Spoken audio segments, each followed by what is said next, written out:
This Minecraft playthrough started like most do, with punching trees. And it has a few mods, obviously, like Journey Map, the Create mod, Minecolonies, and tconstruct. That said, there's not that much more going on here other than those three. So it's a pretty simple mod pack that I'm working with a very simple goal. Make some cool stuff, yo. After that, it was a matter of acquiring stone tools and seeds, and deciding on where I'd want to settle, via moving a pretty long distance away from my spawn.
After a brief encounter with a confused undead who, well, I think they had the spirit of things, I decided to park by the nearby waterfront and get to farming.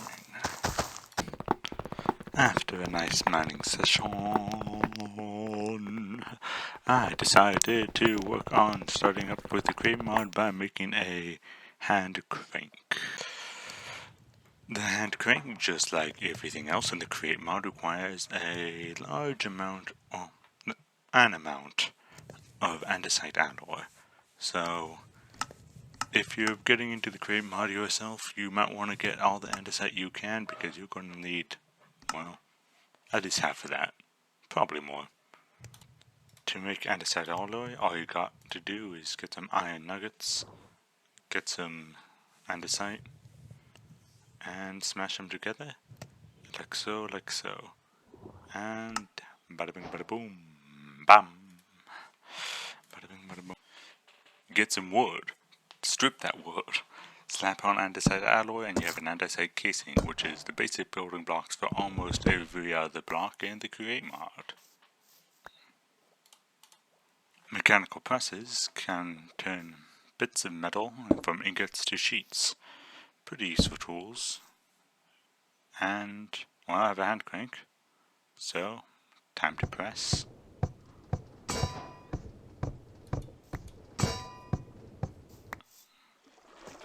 I went mining again and happened to find a mine shaft. I didn't mention this earlier, but I had Curry's mod to modify how mine shafts look, and was rather interested in seeing how this one looked.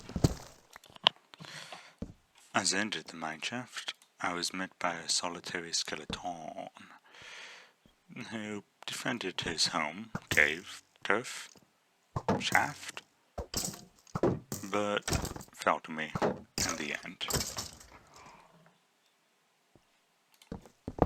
I entered the mine shaft, and while it was pretty, it had not much in the ways of chests and resources.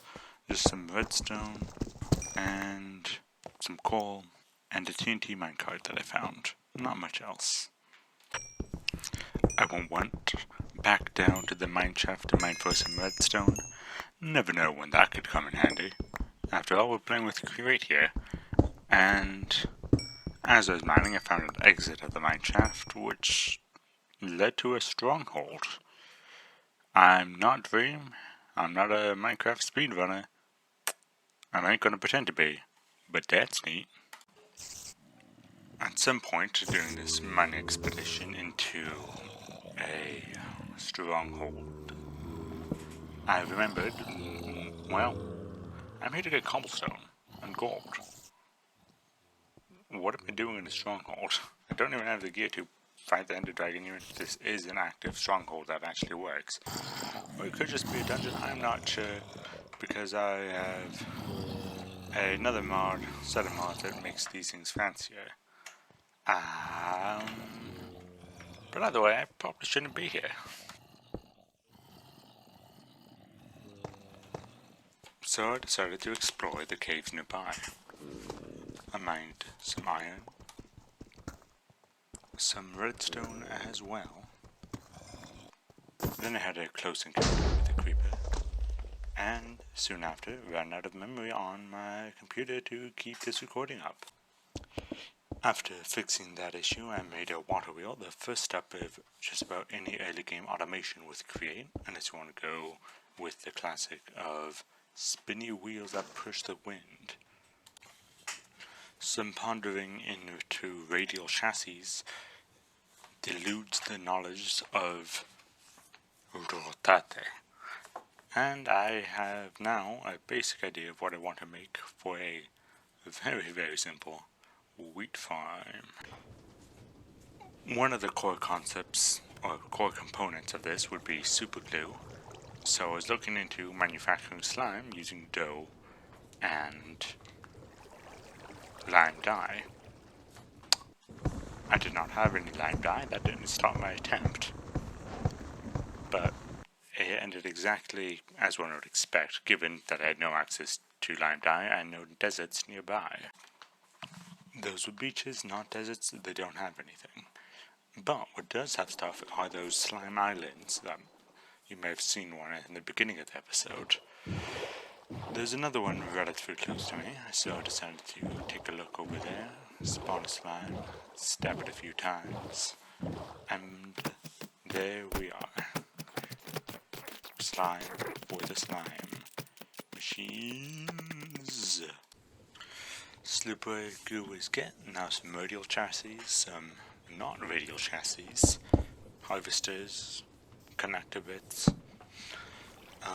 chutes and funnels, and a chest or a barrel, and I think I'll have a nice little farm on my hands.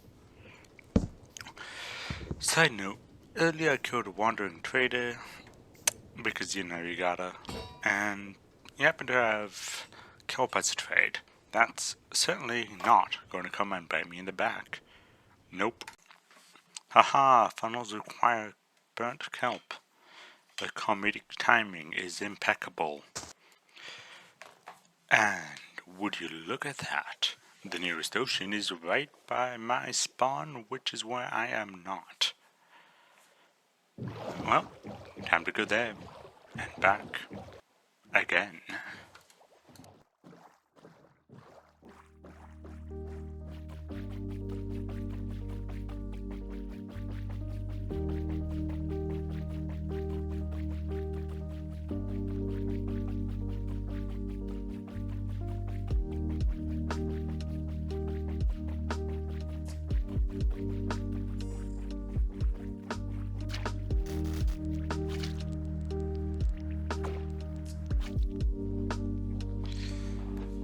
And the site of my camp, for lack of a better word, glimmering in the background, showing up as a faint cone in the minimap.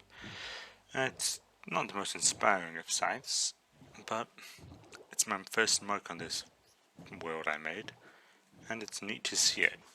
Neat to see the change I made actually being there. Sappy, somber moment aside, I got the kelp. Time to smelt. Let's make ourselves some funnels and get a fancy farm off the ground, even though it never left. And with that, we have the production of wheat, automated, production of seeds as well.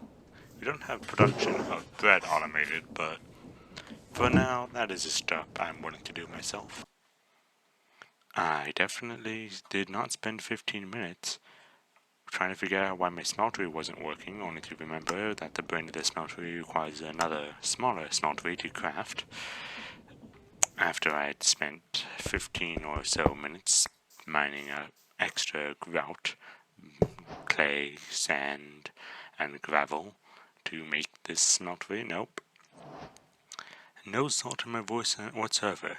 What do you mean you don't trust me? I definitely knew what I was doing there. Anyway, I built that smeltery. Thanks for watching all the way until the end of the video. I don't know what you're doing here. Goodbye.